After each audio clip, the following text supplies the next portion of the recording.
Good evening, Central Modern School students of Moral Science Class 4. It's evening when I'm doing this video for you. This video is a start to explanation on chapters in moral science. The first time we're doing this, and we'll be setting lesson notes as well. So the explanation on this video is to help you with your studies, so that you can understand what you're reading, and we guide you in this video. So all the moral science teachers involved will be setting for different classes videos and also lesson notes. Please listen carefully. Do not take help from anybody. Do your own work, and remember, to become independent means you got to work a bit hard. We just cannot expect answers all the time. Answers come with understanding. If you understand what you're reading, automatically you will understand where the answers are and what the answers should be. Use your school exercise book for moral science to write down everything. Lesson notes come, and then answer key comes to help you. In the moral science for class 4, there'll be a little box with all the answers mixed up. Now you need to find out which answer goes where. There'll be one or two extra answers there, so that it won't be so easy for you to locate which answer goes where. And word meanings as well. There'll be word meanings given, but the meanings will be all mixed up in a box for the words with some extra meanings. Now you will have to locate which words fit which meanings fit which words that are asked of you.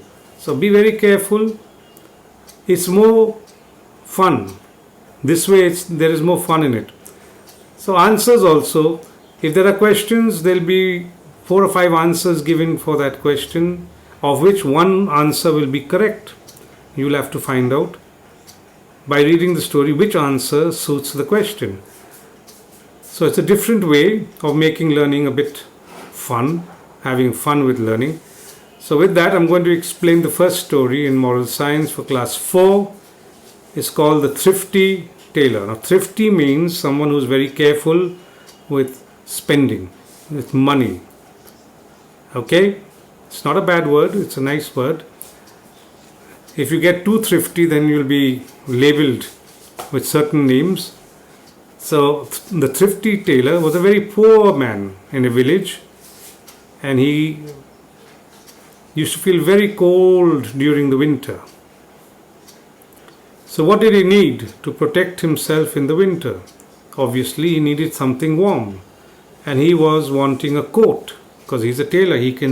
If he got the cloth, then he could stitch himself a nice coat. But being poor, he didn't have money. So what did he do? He started saving his money.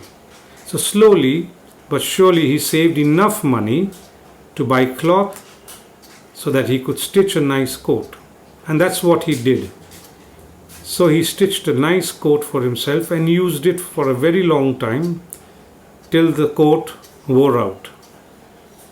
So he couldn't use the coat anymore. It was shabby. So what he did was,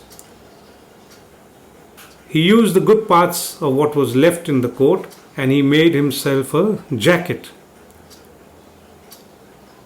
And then he used the jacket for a long time, and again the jacket wore out. So then now, what did he do? He threw the jacket away? No. He took all the good parts and he made himself another garment, which is called a vest. And if you look in your textbook, you'll see pictures of a coat, a jacket, a vest. So you'll get an idea.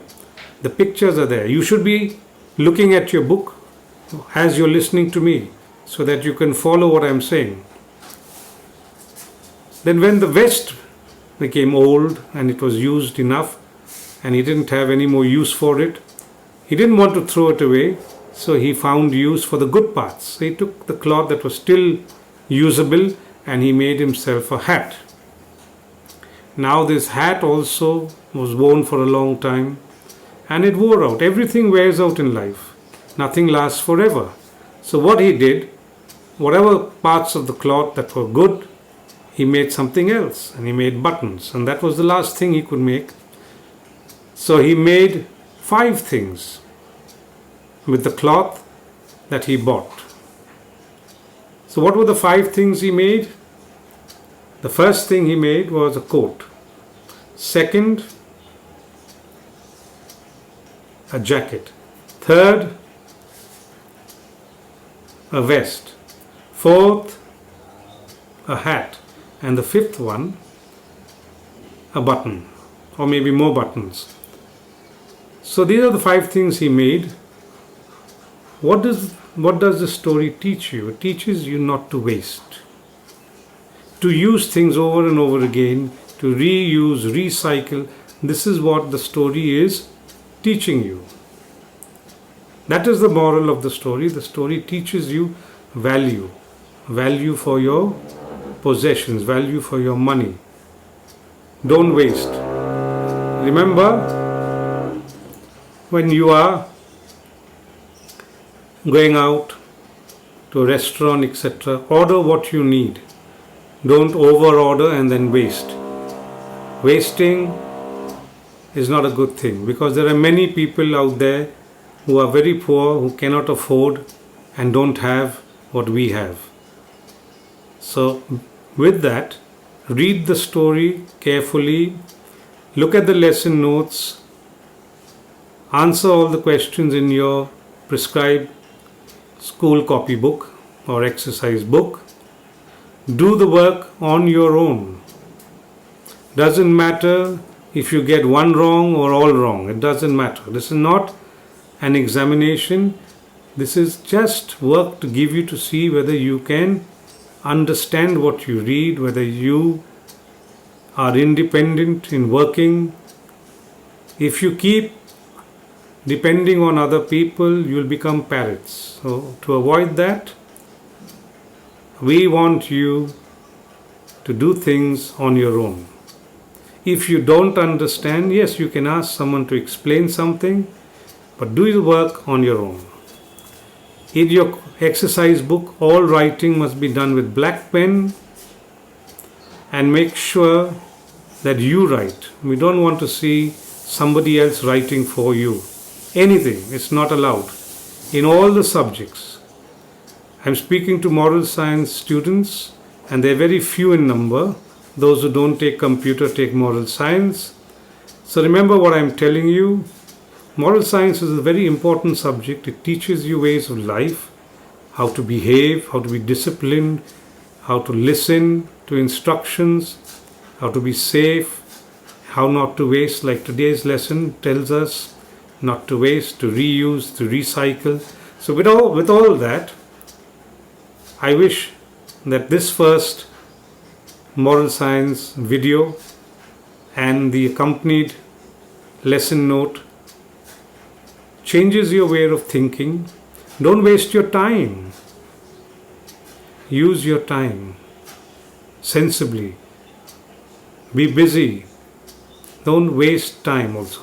So with that, I wish you all the best during this pandemic. Stay safe. Make sure that you wear a mask at home. You wash your hands and you take all precaution, because we want to see you when the school opens. We don't want to hear anybody is sick. Hope that your parents and you and your families are safe. God bless and good night.